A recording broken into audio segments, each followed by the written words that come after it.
Welcome to the Drop the Needle podcast, your backstage pass to the corporate jungle. I'm your host, Jim Allstott, and here, industry titans step up to the mic, sharing their epic journeys. We're hitting the high notes and the low notes of their careers, creating a symphony of success.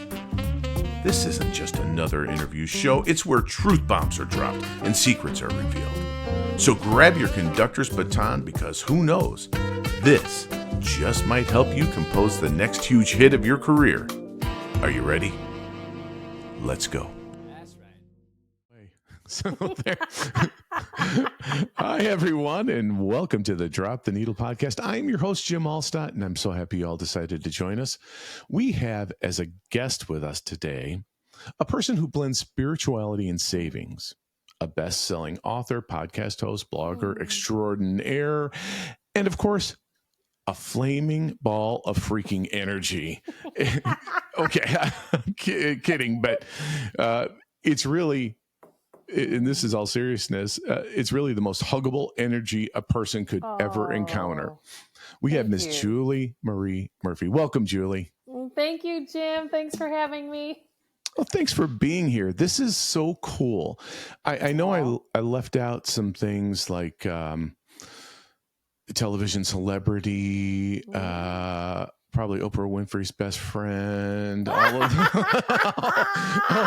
of those things. But so there's so much. And I was thinking about this, and where should we begin? Because there's so much to unpack here. Well, it made me think that where we should begin is, it's funny that you brought up Oprah, because that's actually how we met. And you didn't even know that we met because of Oprah. So when I had my first book out in the world, The Emotion Behind Money, I had decided a couple years before that I want to do big things in the world just like Oprah. So I bought office space right across the street from Oprah Winfrey's studio, Harpo Studios. When my first book came out, one of my employees was their assignment to take boxes of books, and at the Oprah show got out, hand out free books. And what wound up happening is that all my books, a bunch of my books were wound up in employees' hands. And then I was called one day and they asked me to go on Oprah Radio. Oh, and wow. I was on the Gene Chatsky show. And the producer who ran all of Harpo Radio, his name is John St. Augustine. Oh, I know John. I meet John, and John goes, "You gotta meet this Jennifer Weigel." And I was like, okay. And so Jen and I, who we met through, have been friends for 2009 is when that book came out. So long time. Gosh. Yeah, isn't that funny that you started with Oprah and that's actually how we got connected? That's how amazing. The synchronicities of life actually align. Wow. That's a great story. I mean, I might have to take a nap after that. That just is just like, my mind's blown. And, you know, I was thinking, so, and I won't skip too far ahead. I've got a number of questions, and this is really to give everyone a little bit of background about you if they don't know who you are. Sure. And you're Chicagoan, right? You're native Chicagoan, right? Okay. Southside. Whoop. All right. I always say you can take the girl out of the South Side, but you can't take the South Side out of the girl. All right. I know a number of girls that say that are from the South Side. And there's probably some truth to that when push comes to shove. Yeah, for sure. Just a little bit. Yeah, just a little bit. You know what? That tenacity is what makes a difference in people sometimes, you know, because South Side ain't easy. It's just not. You build thick skin. Oh, yeah. For real quick. It was either that or my 8 brothers that I have. I'm sure that didn't hurt either. So I was in reading your books, and we talked a little bit before we started.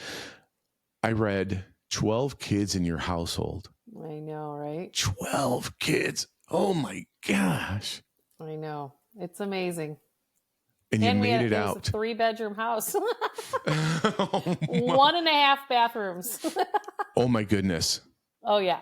The girls got to take their showers in the morning because we worried about our hair, and the boys had to take it the night before. Yeah. That scheduling, that pays off. Yeah. I've got 3 boys, and there's even that when we've got 2 full baths in our house and in the half bath. And even with them, we have to, well, you take a shower tonight because I'm going to take a shower tomorrow. And they work it out, which is, I mean, I shouldn't say they work it out. They worked it out. Now got one that's out of the house now. Um, so I also know that you went to Catholic school, right? I did. St. Oh, Christopher's. St. Christopher's. Now, was that grade school and high school or just grade school? No, that was just grammar school. So K through Okay. 8. Yep. And then I went to Oak Forest High School. Oh, okay. Yeah. I bet that was a lot different in terms of class size and everything else. Very different. Yeah. But it gave me perspective of the world, right? I wasn't as narrow focused, right? Being just Catholic upbringing. And it started to get me to realize going, oh, everyone around's just not Irish Catholic. Got it. Nope. No. Not And at I all. learned that even deeper when I went to the University of Illinois for my undergrad. So I'm glad you mentioned that, because initially when I was reading your bio and I saw U of I, and I know Jen, who we mentioned just a couple of minutes ago, went to U of I as well. And I was like, gosh, I wonder if they met each other at U of I.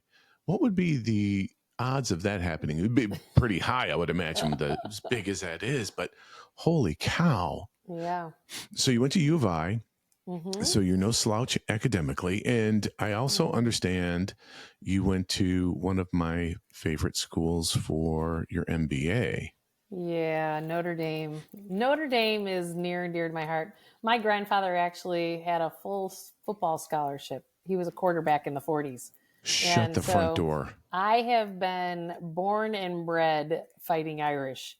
And oh my gosh. ever since I graduated in 2005, been a season ticket holder since. And it's been a fun ride.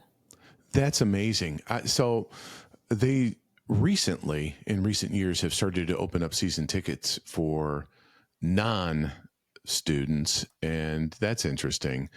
But I have, I've been a fan of Notre Dame for a long time. I went to DePaul University, another Catholic school. Yeah. A little different, but so my boys are all Notre Dame fans too.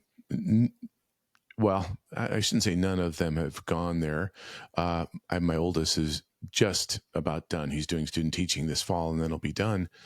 One that just graduated is going to community college. He's fiscally responsible, and a junior in high school who likes that baseball team. Right. Likes that baseball team. I have a picture. We have a huge canvas picture in our hallway of the 3 boys, and we were at the Navy game. And it was pouring rain. It was absolutely crappy. And they looked like 3 drowned rats. But we took the picture, and it's in the hall. And one of my favorite pictures. Good memories. Yeah, fantastic. So I had mentioned the fact that you bring spirituality into savings. Can you tell us what that means in general? Was there anything that in particular that influenced that? Well, so what I started to realize when I first started my career is that I was like, wow, my industry is all left brain numbers. And what they've forgotten along the road is that you got to take the human heart into consideration, because we all make emotional financial decisions. And if you think about it, our brains are aligned with our ego, more with the masculine traits of the world. Like finance is a very masculine industry, right? Where the heart is more of the feminine.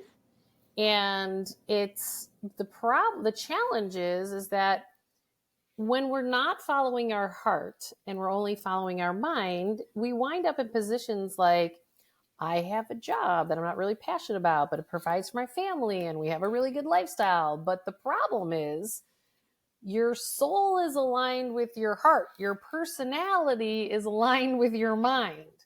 Right. And your soul is here to do some work. And if you, by free will or free choice, make decisions that are not in alignment with your soul, that's where you have a midlife crisis, or you call crises into your life to get you back in alignment with self. And the challenge, so when I started to realize going, I found an organization when I was researching my first book called Heart Math. I don't know if you've ever heard of Heart Math. Yes, absolutely. Yeah, so Heart Math has proven, and it was actually when 9/11 happened in the United States, that, hey, why is the reading on the magnetic force of the Earth today 4.1 times its normal reading? Well, it was because they realized it was the human heart pouring out for what was going on in New York City when the Twin Towers came down. Oh my gosh. And then they started to look in history and they said, oh, this is when Mother Teresa died. This is when Princess Diana died. Like all these big global events, when they occurred, the magnetic force of the Earth would increase. And so I'm like going, there's something to the fact that the human heart is the biggest magnet on the entire planet. And if you're not making your financial decisions in alignment with your heart, which is in alignment with your soul, you're never going to find sustainable happiness. Wow. And that then led me to categorizing people financially into, there's people, what I would call in the poor stage of your finances. Then there's debtors, dreamers, accumulators. And all four of those think, when I just get all that money and I get enough money, they become wealthy and rich and it'll be okay. But what happens is when you're not in alignment with your heart and your soul, and that, because your soul is where your spirit's at, right? And this is where the spirituality tie comes into play.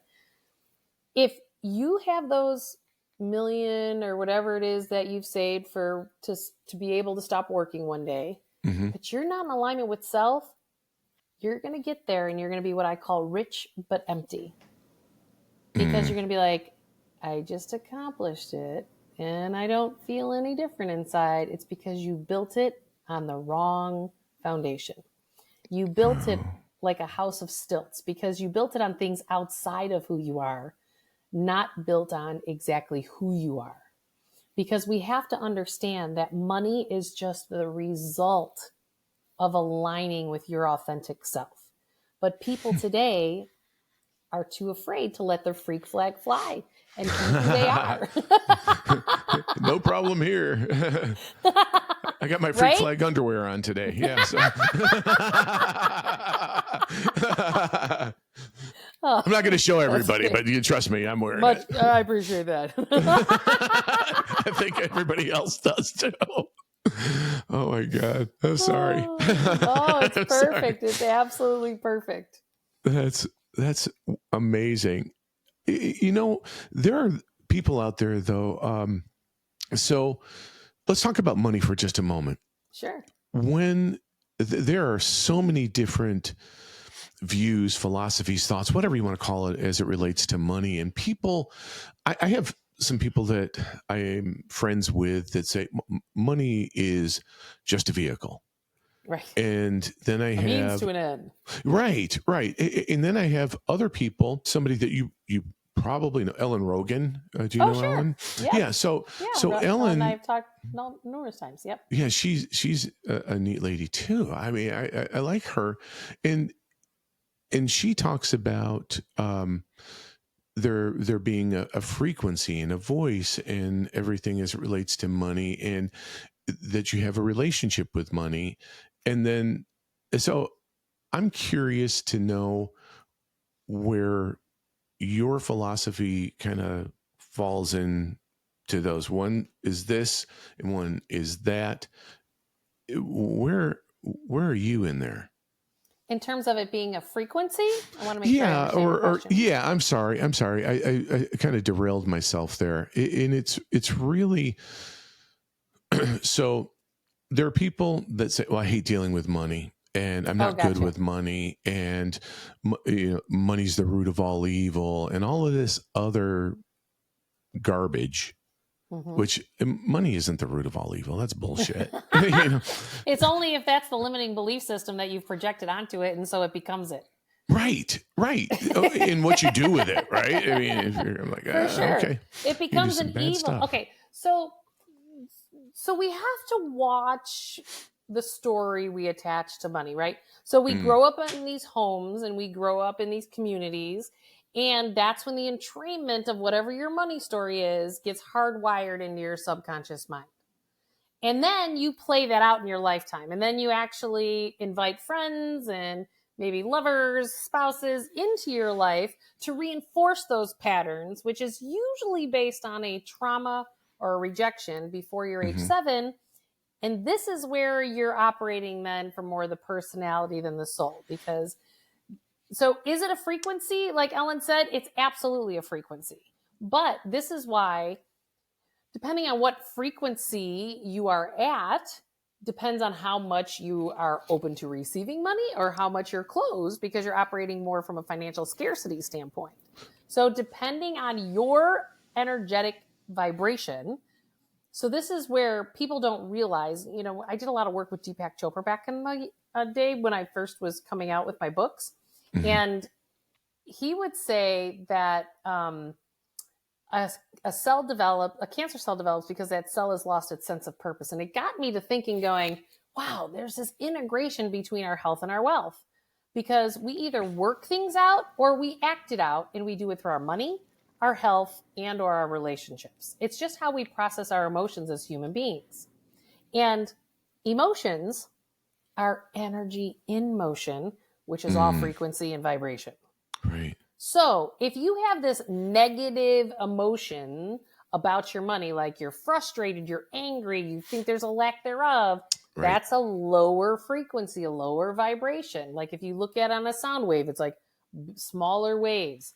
If you're on joy and happiness and you love your job, it's like, woo, like it's a whole different way that it measures out when they look at the megahertz on those different emotions. And Joe Dispenza's books talk all about the frequency of our emotions. And so when we start to realize that whatever your emotions are about money, this is why I wrote my first book, then that's the result actually of why money's showing up in your world the way that it is. And it has everything to do with your emotions behind your money. And it's all hardwired back here in your amygdala. So we have to start to break those limiting beliefs and patterns that are based on that rejection or trauma that happened to us before age 7, to actually raise your frequency and vibration from money. And those of us who say like it's just a means to an end, you're just actually missing what it's actually all about, because that is a very true statement, but it's so much bigger than that. So much bigger than that. Money is just the result of how you're plugging into the world, your lack thereof or your abundance thereof. And it's not about a job. It's not about a trust fund. It's not about any of that stuff that people create stories about. It's about how you're choosing to align with your authentic self, and how much are you doing that? Because the more you do it, the more abundance shows up in your world. Isn't that funny how that happens? Right. It's like the opposite of what people think. Right. It's amazing. And thank you so much for explaining that, because I have to say that I'm a relative novice as it relates to the spiritual scene. You know what I mean? I think it was back during the pandemic that I had a life change and decided, okay, here we go. I'm all in. I'm going. Right. Because what I got going on right now isn't working, and I got to fix it. Right. So speaking of something happening like the pandemic, you hear quite often that someone who has their gifts turn on or whatever, however you want to frame it out,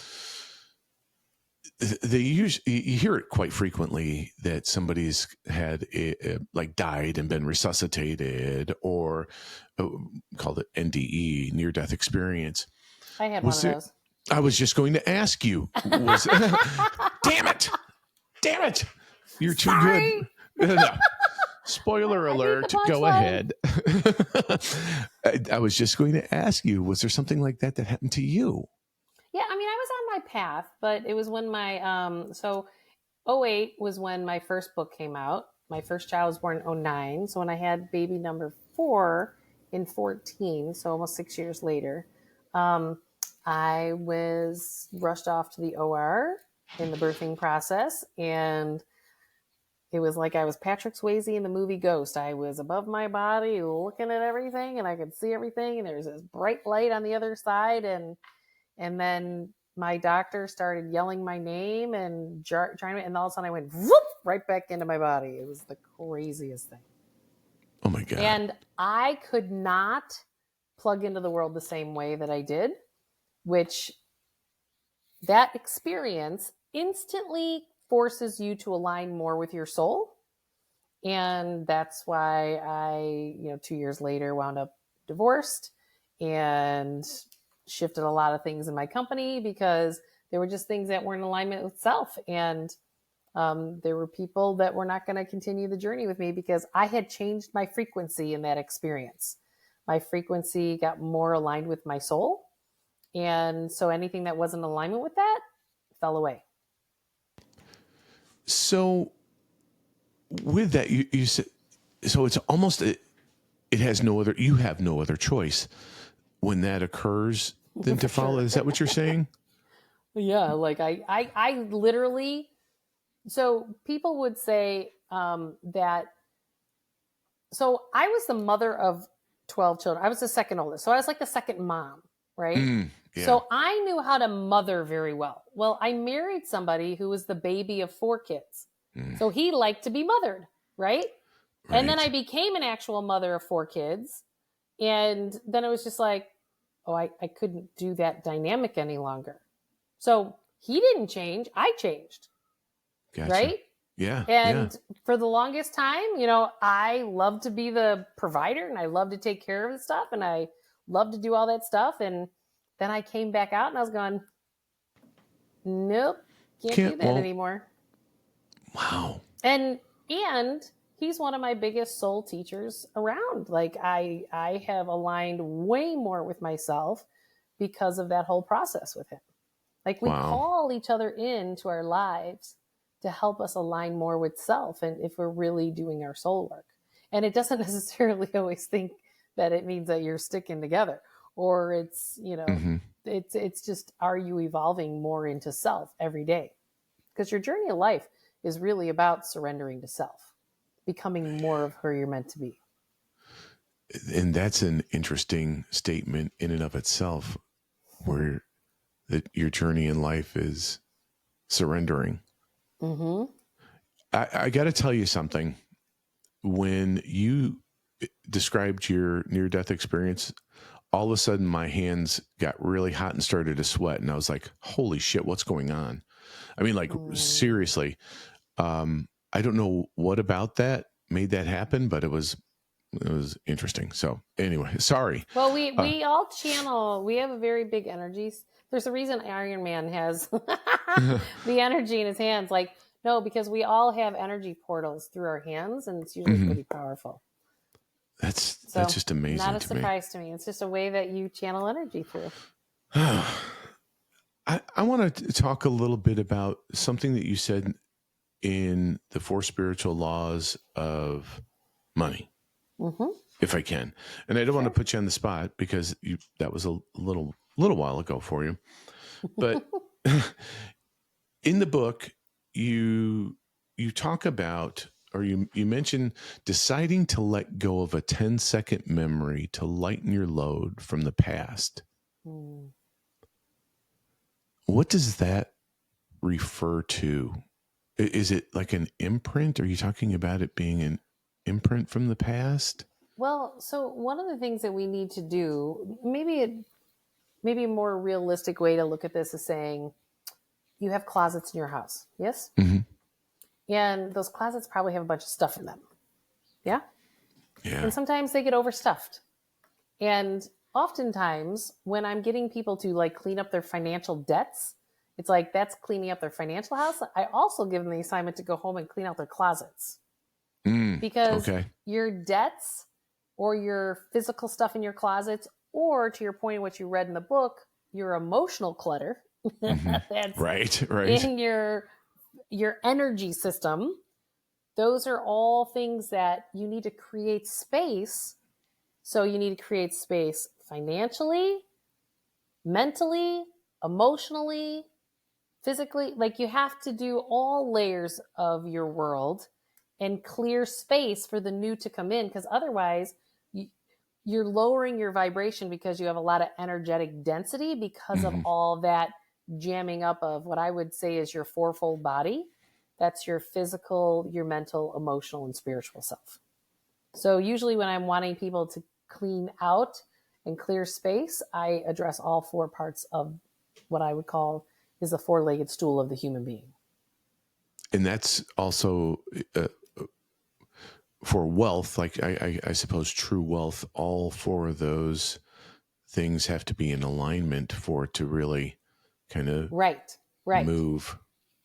That's wonderful. And that's why when I say you either work things that are acted out through your money, your health, or your relationship. So let's just say, for an example, if you're not, like they now know that if you don't drink 3 green smoothies a week, that literally changes the chemistry of your brain, which balances your emotions more, which then balances your physical body more with less cortisol and everything else. So we don't realize that don't only drink green smoothies because you got to get healthy. It's because it's actually literally calming and chemically balancing your brain so that when life comes at you, you have the emotional space to respond as opposed to react. And then you're staying at a vibration of more of what you would like to create in your life because you're responding versus reacting to the world around you. It's so interesting how you explain everything and describe it from the connectivity perspective. So it's like everything, like the elbows connected to the wrists, connected to the finger, it's all connected. Well, it's like, how do you manage a portfolio? Like at my wealth management company, JMC Wealth in Chicago, we have 2 risk questionnaires. One of them, we measure your left brain, which is everyone's done their employer risk questionnaires, their 401k or 403b plans. That's your left brain. No one in my industry does a right brain questionnaire to go, well, emotionally, how are you going to act in these different kind of scenarios? And it's funny, if I have like my engineering clients who are very strong left brain, they hate the right brain questionnaire. All my artists and creative interior designers hate the left brain one, but love the right brain one. And the reason I give both is because you have both parts of your brain and they're both you. So if you're only measuring the left brain logical, because that's how you make an efficient portfolio and you get the rate of return, so you beat the S&P 500, blah, blah, blah, blah, blah, blah, blah, blah, blah, right? Like that makes no sense if you're not sleeping at night because you're worried about, is China going to invade Taiwan and is the market going to go down and am I going to get screwed and I can't retire when I want to, right? So you have to take both parts of your brain and you have to balance your portfolio in alignment with that. But my industry doesn't even talk about that, even to this day. They're like, well, there's this thing called behavioral finance. No, it's like called human emotions. You don't have to put some fancy name around it.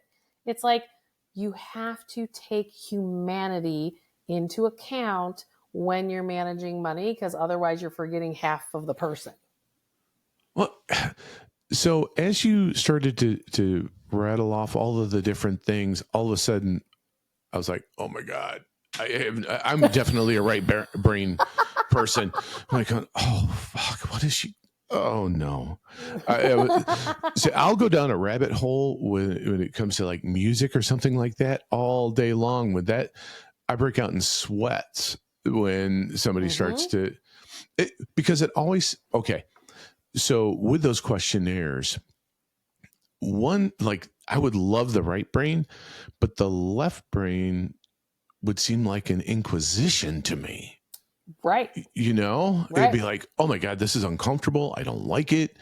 Okay, just get through it. Just get through it. Well, and that's where it triggers all your shame, blame, guilt, and judgment around how you handle money, because you don't identify with how a finance major like myself actually got through doing finance at University of Illinois and Notre Dame, right? That would drive you bonkers.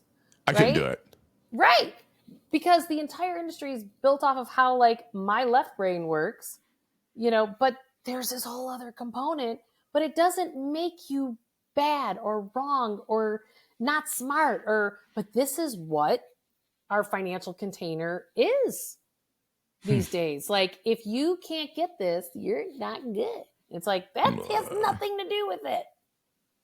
You just need to actually align with who you are and all of your gifts. And then the money will actually be the result of that. And then once that money shows up, you plant the seeds into the places that support you doing more of that, whatever that is. And for every person, it's different, right? Yeah. Every person, it's different. But that's why I love like those online savings accounts that you can name your financial intention with. They make me giggle because it's like you can claim what it is that the seeds you want to plant for tomorrow. I love that. So why do you think it's so important then to put feelings or emotion behind that? So if you think about our nervous system, it's along the spine, right? And our chakras, according to Eastern philosophy, you have your first, second, third, fourth, fifth, sixth, seventh chakra, and then you have 4 more above your head, right? That's your energy system. If you are managing your money and you trip your trauma or your reactivity, what you do to your nervous system is you do this. Your nervous system, when contracted, cannot manifest the life you want to live. Can't. Why? Because your pineal gland, which is in the middle of your brain, is your lighthouse. It's the light going, come over here, this is what I want. Come over here, this is what I want. This is what I get. When you contract your nervous system, your flashlight in your head, if you will, your pineal gland goes, I'm turning off. I'm going to dim myself out. And now you can't manifest because your manifestation channel, your nervous system, is closed down. So if you're reacting, let's just say you're reacting to politics these days. Maybe there's a little bit of that going on. Right. This is a great example. And I definitely don't want to talk politics, but. No, thank you. But what I'm saying is that you get triggered and you're going to battle because you're sticking your heels in, you're doing it. All you did was put your nervous system in a reactive mode, triggering all your trauma stuff in your subconscious mind. And now you can't manifest the life that you want financially or in love or in your career or anything else, because your nervous is now going and it's contracting. And then you trigger other people's traumas. And then you got a bunch of traumatized people, because we have to remember, if you're the person triggered, you need to shift. It's not the other people, right? And this is where, when you become more conscious and more aware of going, oh, I called this soul into my life to trigger me so I can shift something inside myself so this pattern and this everything doesn't happen to me again with a different name or a different face. Right. And here's the easy solution. The only way to that other side is to feel the feeling that is trapped in your body that you put there as a child because you were trying to just survive. So when the stuff came at us as a kid, we didn't know what to do with it. So we stuffed it down. We didn't feel the feelings. We sucked it up. We chalked it up. We moved on. It's buried in there. So now you're calling people in to poke that out of where it's buried. And the only way to the other side is to actually feel your feelings. So if somebody frustrates you and they trigger you, you just say, why am I angry? Why am I angry? So like right when my divorce was happening, I would almost say that I was at the point of rage. And like, that furious. surprises me. I know. You don't seem like anybody that's capable of that. But I understand. So I was in a place of awareness, knowing that rage is just deep anger and anger is just deep sadness. So I would walk around my house and instead of like opening my mouth and like tearing into somebody, I was like, why am I sad? Why am I sad? It took about 3 weeks. And then I sat on the edge of my bed and I cried for about a half an hour. I still to this day have no idea what I was actually sad about, but I can tell you, I had no more rage after that. Like whatever that was stuck in my system, just let that I shit felt out. the feelings, and the only way to get to the other side is to feel those feelings and get to the other side. So the next time you're triggered by somebody, go, what do I need to feel? What do I need to feel? What do I need to feel? And when you ask the question, that pokes the bear inside and that helps it to come up. We're just afraid to feel those feelings because the younger version of yourself is like, yeah, I don't think so. That didn't work real well when I was a kid. Right. Holding on to that. No. I don't want that. Right. But this is how important our nervous system is. Yeah. Right? Because it is how you manifest. And if you don't keep your nervous system open, you will never manifest the life that you want. So you have to start to become the observer and the responder as opposed to the reactor. And there's all kinds of stuff trying to trigger the hell out of everyone these days in politics. It's probably the most flavorful these days. Right? It's most flavorful.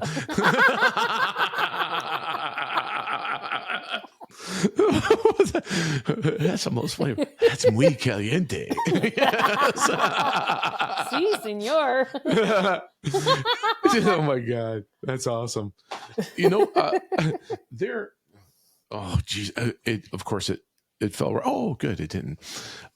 I bookmarked something, and I want to talk about this, and I want to talk about a couple more things, and we're going to go on to the musical piece because I know you're busy. I mean, oh my gosh, doing everything that you do.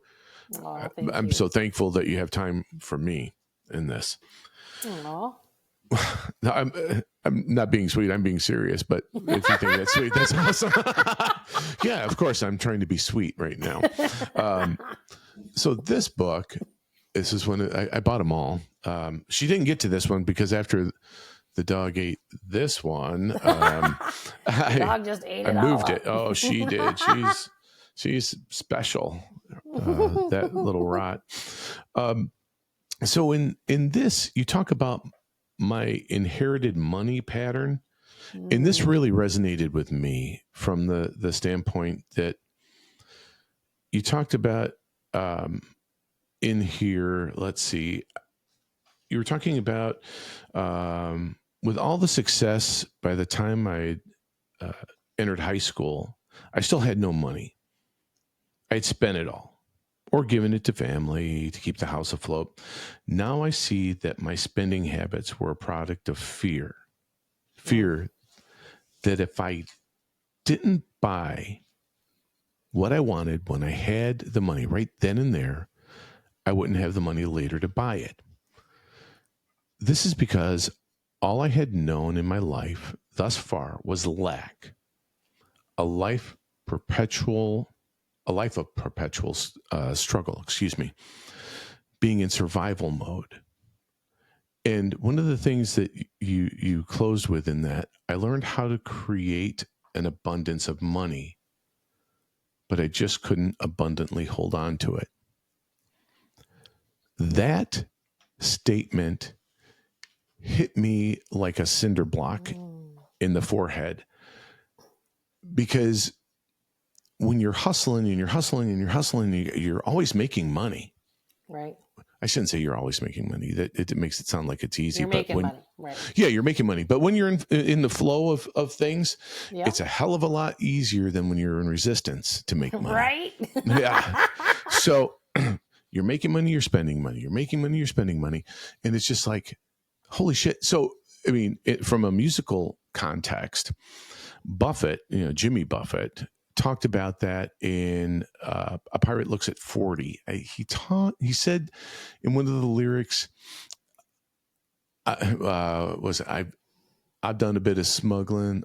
I've run my share of grass. I made enough money to buy Miami, but I pissed it away so fast. So that was like the second thing that hit me. When I was like, oh. And then I heard Buffett in my head. It's like, what the hell does that mean? But whatever. And I'm so excited to talk to you about that today. I was just like, oh, can you interpret that? No, you don't have to interpret it. But I have to think that happens a lot, right? Don't people, does that happen to a lot of the folks that you work with? What specifically? That they're making money and then they just, they make good money. And then all of a sudden you go, oh, let's see what your portfolio is. I don't have one. So there is a difference. So what we have going on in society today is we have a lot of people who have figured out how to be income affluent, but they have not figured out how to be asset affluent. So they've learned how to generate, but they haven't figured out how to hold money in abundance. Because what it is so one of the assignments I always give to people is if it goes through your fingers and you haven't amassed wealth, one of the first assignments I will give you is I want you to take a $100 bill and I want you to put it in your wallet and I want you to spend it under absolutely no circumstances. And people are like, what? And I'm like, yeah. I said, I guarantee you, Benjamin Franklin on the $100 bill is going to start talking to you. Like, come on, you can just do this one. And then you're going to have this internal dialogue in your brain. And this is you coming up against you being able to actually hold wealth in abundance to create assets. And so then when you master the 100, then I go up to 200. And I have people be like, I want to hold $500 in my wallet. I'm like going, see, this is how we distract ourselves. And at some juncture, you start to be like, can I just put this somewhere else? I'm like, yes, you can. Right. And then, so you're learning how to have accounts. So my whole system in my online course that I teach is it goes through this process to where how do you financially set up a system to not hijack your nervous system, like I was talking about, while you're cleaning up your financial past, which is your debts, while living in the present moment, which is your expenses coming in and out, and then planning for the future all at the same time. The majority of people today just pay off their past, which are their debts, and they live today and they're like, well, maybe I put some over here. Right. And that's the majority of people, and even well-educated people, right? And it's because we've actually gotten trapped in our debt system. Our debt system is actually just created to control the masses.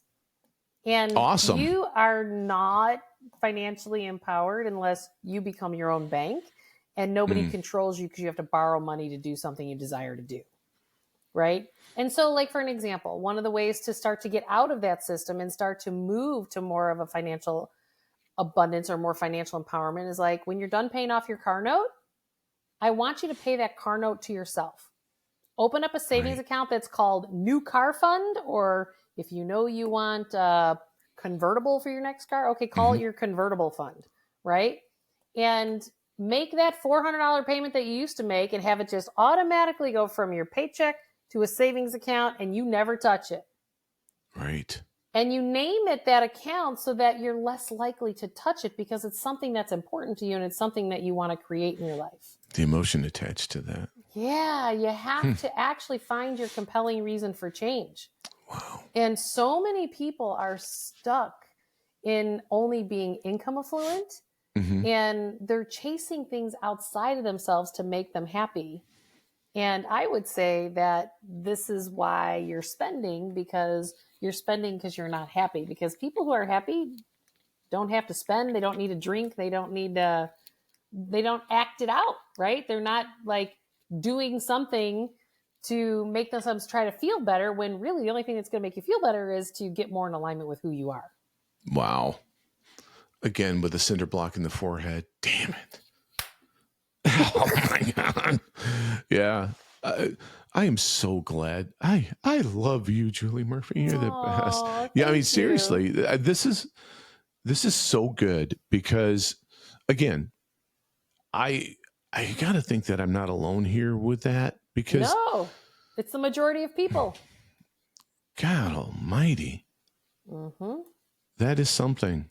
Yeah. That's wow. Okay. Yeah. Now my mind's blown. But this is why I started to create these systems. Like, I decided to create a platform so that people could like plug in any way, shape, or form. So like every 8 weeks, I do a free workshop. And then the next week after that, it's like, if you want to be in a group coaching session, you can be in that discovery. And then you can get me twice a week on a 6-week course that walks you exactly through the process I walk people through one-on-one.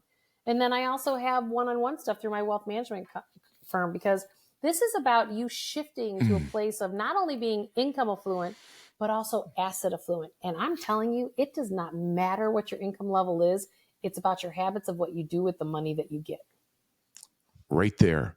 And you know what? Do me a favor. Can drop. You? Yeah. Okay, we're done. Damn it! I wanted more time. So, can you tell everybody? I know we'll talk about it again, but right now, where your next workshop in that, can you lay that out? So, yeah, you can just go to Impact Your Life Now, and you can sign up for my next workshop. It'll be in 4 weeks, and also join me at juliemurphy.com. You know, there's all kinds of resources there. You can also sign up on my website as well. Fantastic, because I will. You'll see me in that one. I'm very interested in that. I love that. And I'm sorry I bounce around. It has a little bit to do with the ADHD in me. It's all perfect. But it's when you're being you who you're supposed to be. You know what? Don't apologize. No, yeah. You know what? I feel Let that I your have freak to flag sometimes. Fly. Well, no. Hold on a second. Yep. They're still on. You know what? Here's the thing, Jim. You feel like you have to apologize because our educational system is not set up to support people who have ADD and ADHD. But the most creative minds and the most innovative minds in our world are the people who have ADD and ADHD. And there is absolutely nothing wrong with exactly how you were created, because of the gifts that how you're supposed to share them with the world. No, thank you for sharing that. It's well, yeah, for sure. For sure. And I think so. Anybody who's a guest on the podcast knows that we do a little pre-phone call, and we talked about it briefly with the class clown, disruptor, things like that, where I spent my entire third grade year out in the hall because my teacher just could not deal with me. I can imagine, because it really takes quite a bit of effort for me not to go, oh, say that again. Oh, what about that? When you're in the middle of something, I almost have to pinch myself to stop, because I have so many questions, because I know I'll forget it because something else cool comes up, and it's like, oh, what about that? So everything you're saying is like shiny object after shiny object after shiny object for me. Well, I mean, it is, because it's new too, from the way of thinking, from the way it's presented too, which I have to say, and I've had an opportunity to speak with a number of financial advisors and things like that, but your approach and your delivery on this information is the most unique way and most relatable way for me to understand what you're saying, because this is a mystery. And there's, like, when you were talking about the finance and your educational background and everything, I'm in the back of my mind, I'm going, how did she decide to do finance? You want to know how I decided to do finance? I'll give you an answer. So Please. I used to deliver the Chicago Sun-Times and the Tribune in 6th, 7th, and 8th grade at 6 o'clock in the morning before school. And we couldn't afford the newspaper when I was a kid. So I would read other people's business sections, and I would read them all before I went to school. I'd be like, oh my God, like I couldn't stop reading them. And then I'd roll the papers and then I'd deliver them. And that's how I got Get out of here. Finance. Nope. Holy shit. Again, synchronistic event. I was just being myself, and I was like, what is this stuff I'm delivering? And I started reading the business section. Thank God you didn't like cartoons as much. But that made it so that in high school, I took accounting classes. And then I was like, I went to college thinking I was going to be an accountant. And then all of a sudden I took my first finance and going, oh my God, I love finance. Like, this is home. Yeah. And everything just opened up. And then I was like, when I was looking for jobs out of school, I was like, well, I can go work for a big company and make a big company more money, or I can help people like me and where I came from make more money. And then I started my own business when I was 22. And that's amazing. There's so many things that we didn't get to because, again, I go down a rabbit hole. on something that's like, oh, like I said, shiny object, shiny object. But that was one of those things too that I was wondering, first job out of school, who might have been one of the biggest influences on you then in your direction or your path? His name is Bob Lyman. It was a gentleman when I interviewed to work at Prudential. Coming out of school, he had I went into the big conference room in Oak Brook and gave a dog and pony show. And I was like, this is what I'm doing. Totally knew it. Totally got it. Was going to do it. They had me take this test. And because I had too much student loan debt for putting myself through school, and I didn't come from a wealthy family, they told me that I was highly unlikely to be successful as a financial planner. So they said, sorry, we don't want you. And I was like, what? I'm going to go do this shit somewhere else. And so I took a job with John Hancock, and 8 months later, Bob Lyman walks in at my boss. The guy who convinced me to go into the industry decided to leave Prudential and became my boss at John Hancock. And to this day, I still work and consult with him. Oh my gosh. And the synchronistic events. And he's been kind of like my dad in the business. That's so cool. Yeah. That is so cool.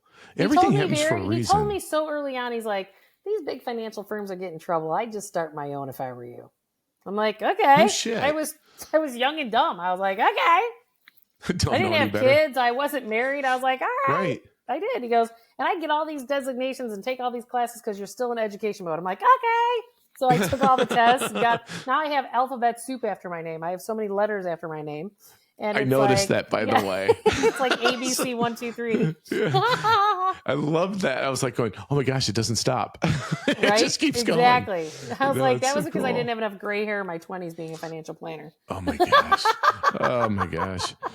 I love that though. I mean, you're 100% right when it comes to that. You don't know better than to be afraid. Right. You're just going. I'm just being myself. I was like, am I going back to eating fried bologna and macaroni and cheese like I did when I was a kid? No. Yep. I'm not. Yep. No. When I went to my first business meeting, I remember going, all this food's up here for free?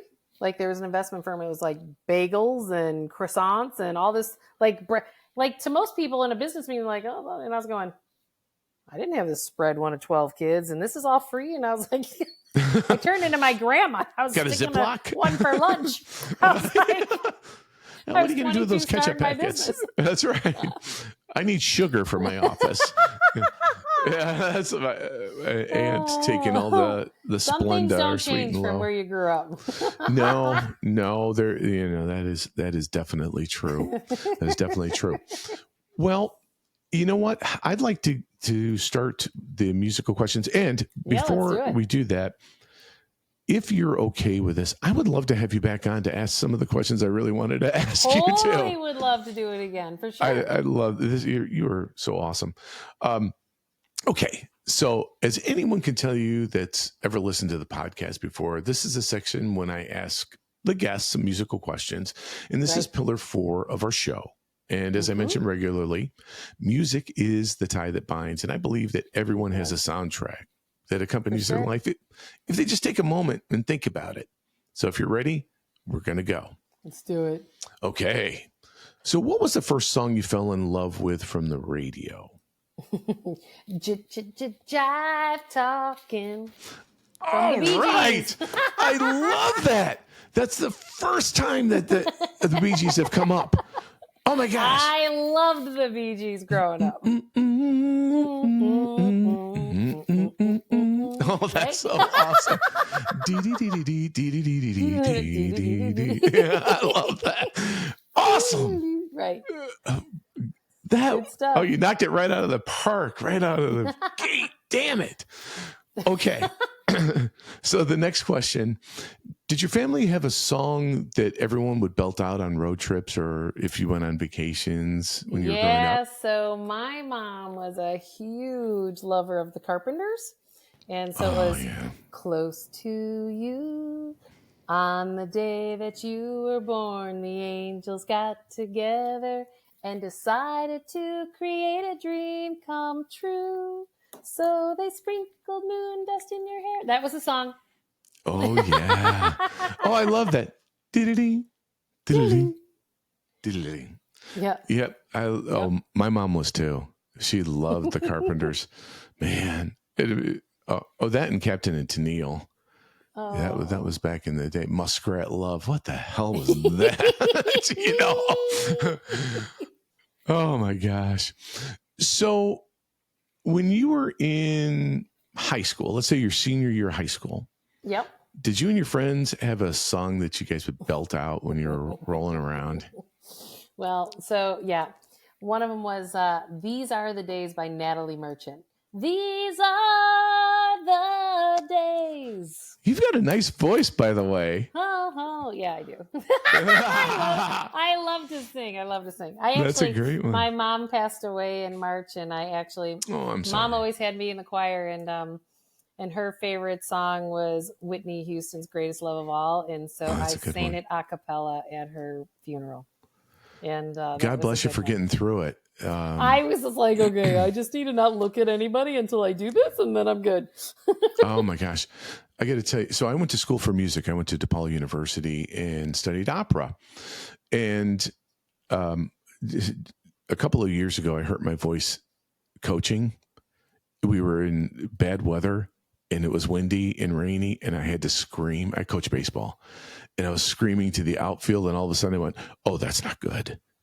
Because I felt something go, and I figure I don't sing anymore. I used to sing professionally, and so there's no reason to go out and get that surgery. But I love the fact that you're singing that. And quick story so when my wife and I got married, we got married at our house. I completely surprised her. I had a friend who officiated the wedding, and I sang a George Strait song, "Across My Heart." And in the song, she's looking at me, and I just turned away. I can't look at you. I'll break down if I started. That just reminded me, you couldn't look at anybody. Yeah, absolutely. I looked at my sister once, and I was like, "Whoa!" Yeah, right, done. Yeah, no more. Do that again. Close my eyes. Right. So let's go with a hype song or hype songs. What are a few of your favorite songs on your hype playlist? You know, the songs that make you just want to go out and kick ass that day or whatever on a project.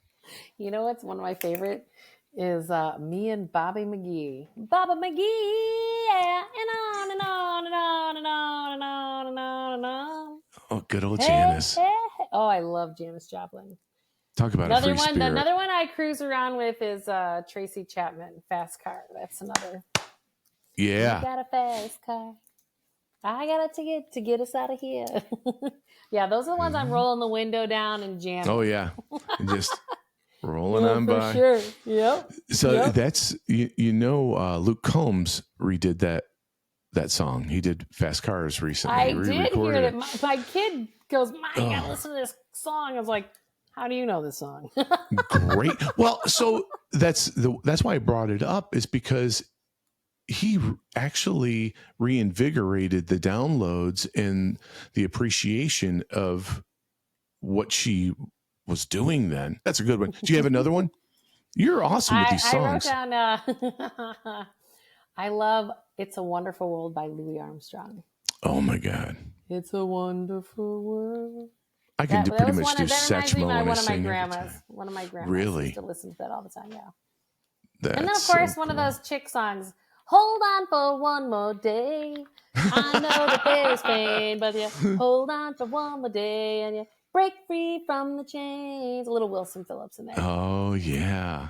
Love it. So it's a little eclectic group, but those are the ones that make me tick. No, that's cool. I mean, I'm the same way. I mean, I could have Three Little Birds and Enter Sandman, back to back. So, right. Did your musical taste change after high school when you went into college? Yeah, it's funny. I was like, Madonna and Janet Jackson were my high school gals. And I remember when I was in my 30s, we went to go see Madonna, and I was like, oh, that was the desperate teenager who really actually couldn't get a date and was like I was like going, I don't know if I resonate with this anymore. I mean, I love her music, but I don't like her new stuff past when I was in high school. And I'm like going, it was interesting to see how I grew out of the songs, but yet still remind me of my childhood. And that's the thing. I mean, some people don't, right? They're listening to the same songs that they grew up with today. And then others, like if I didn't go away, I went to ISU first and then transferred to DePaul. But if I didn't go there, I probably wouldn't have been exposed to In Excess, the House Martins, U2. Oh, sure. Any of those things. Yeah. Right. I mean, it was awesome to have that exposure. It was really cool. It was really cool. Yeah. Yeah.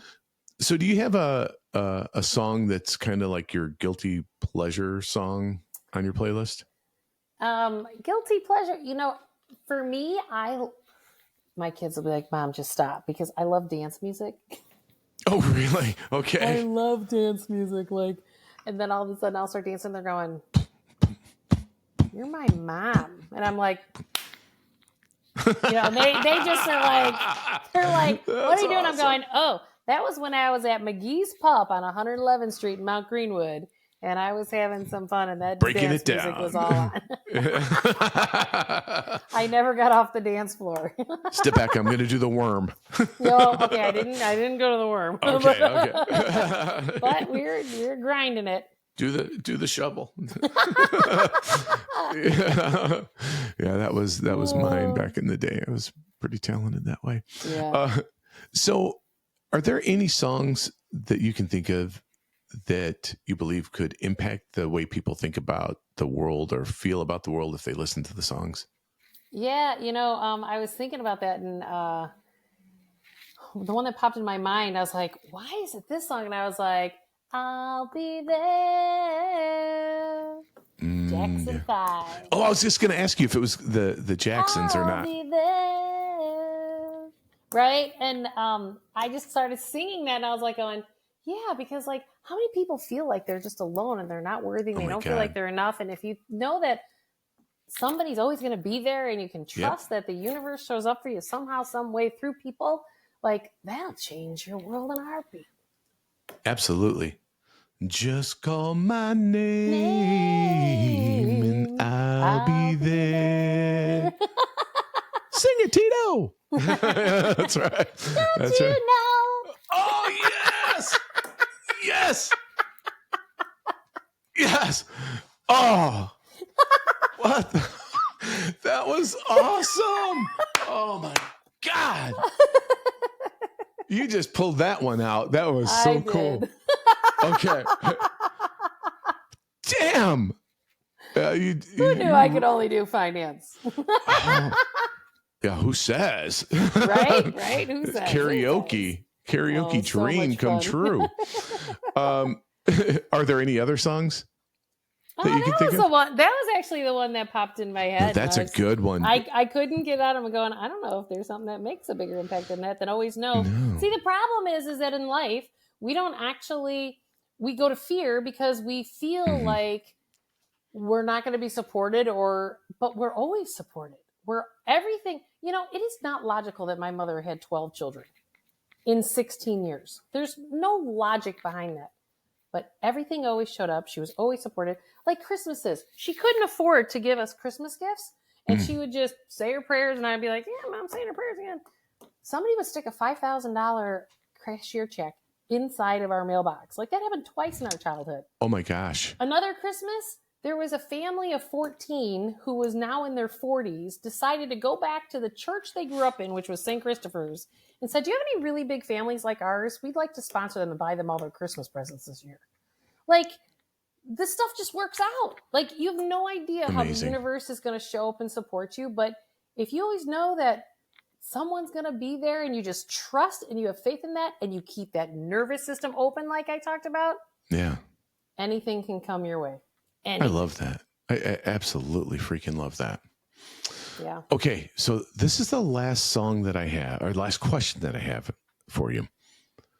There are songs that you hear that ring so true, and they can stop you right in your tracks. And the lyrics of the sound like they were either written specifically for you or by you. What song is it? So I wrote a couple down here. So have you ever heard of Trevor Hall? Trevor Hall is like Sing it because I might.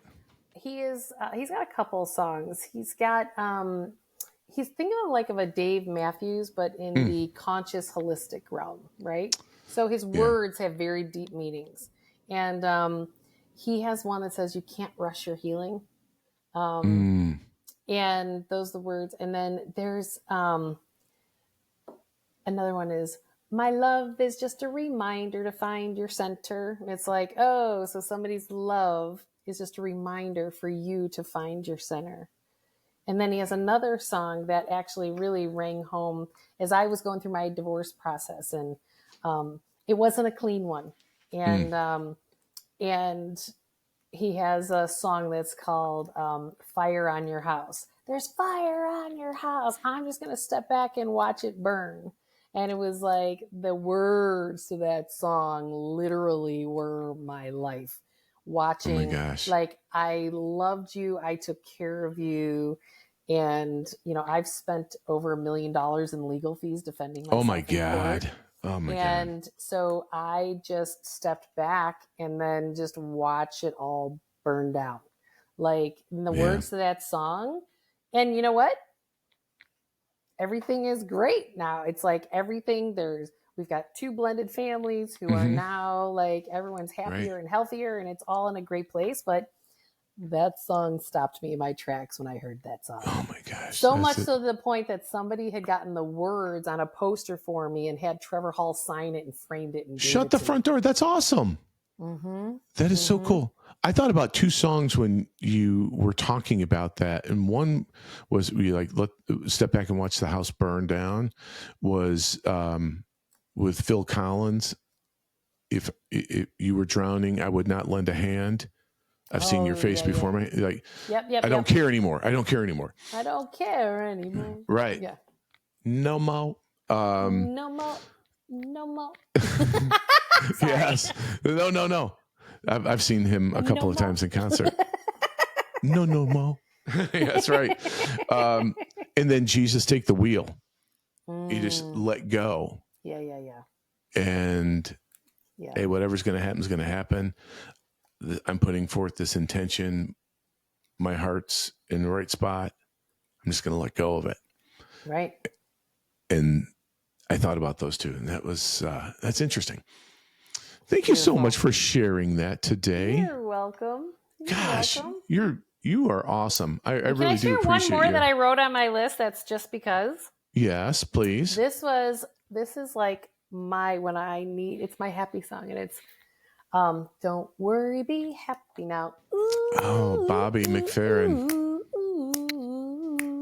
Don't worry. Be happy. Because it's so goofy and the tones, and you're just like, you can't be pissed off at the end of that song. No. Right? Exactly. I saw him in concert, believe it or not. I saw him in concert. That's awesome. He was quite impressive. That's incredible. And he's even more impressive as an orchestra conductor. Oh, I can imagine. He's so meticulous in his approach to things. It's amazing. That's great. You brought me, you up and down and all around. That was awesome. I love that. That was so cool. Thank you. You're welcome. Okay. So Julie, do you have anything that you're really excited about that's coming up that you want people to know about? Yeah, you know what? Join me for my free workshop in the next few weeks. Go to my website, juliemurphy.com or Impact Your Life Now, and sign up, because this is just about getting everyone to a journey that makes you more in alignment with self. And then how do you align your money accordingly? But we have to get that freak flag of yours out into the world, and we gotta fly your flag and be who you are screaming inside to be. Right? Because here's the thing. If we don't do that, disease develops in our body. Mm-hmm. Because that's the crisis you're calling in to still align with self. And so we have no other choice than to really be ourselves. So join me on this journey because it's other people. I just find maybe this is because I have 11 brothers and sisters, but doing things in a group just makes it a little bit easier because you're part of a pack and you're supporting each other and you're going, right? Energy. And then it's like, yeah. let's do this. We are all energetically connected. So why not use it to our advantage? Absolutely. And support each other. And so every 8 weeks, I do this process. I hold a free workshop, then a deeper dive and a discovery call, and then people join me for 6 weeks through my course with me coaching them live twice a week. I'm signing up. So expect to see me. Thank you. Oh, thanks, Jim. I definitely will. Yeah, I'm looking forward to it. It's good stuff. Yeah, absolutely. Thank you. Thanks for trusting me. You know what? Even more so now, having the opportunity to speak with you. I know through seeing the things with you and Jen and your own podcast and everything, like it just kept resonating. So it's really cool. Follow your intuition. Absolutely. Right. Well, it's just about time to cue the music for today's episode, but don't forget to like, comment, and subscribe to the Drop the Needle podcast to stay up to date on our latest episodes. I'd also like to take a moment to thank everyone again for tuning in today, and I hope you enjoyed this episode of the Drop the Needle podcast. And I'd also like to thank, once again, our very special guest, Julie Murphy, for being on our show today. Julie, thanks again. You're welcome. And I invite you to head on over to the show notes where there's going to be a link to the playlist from today's episode, which is going to be fucking awesome. It's just going to be so cool. There's also going to be a link for you to contact Julie. I'm going to make sure that we have all of her websites, socials, everything that's on there for you to get in touch with her and take, please, everybody take advantage of what she has to offer. It's going to be, it's worth your time, worth your while.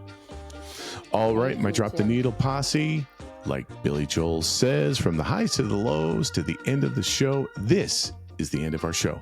Until next time, this is Jim Allstott wishing you infinite happiness and health and the perfect playlist for your life.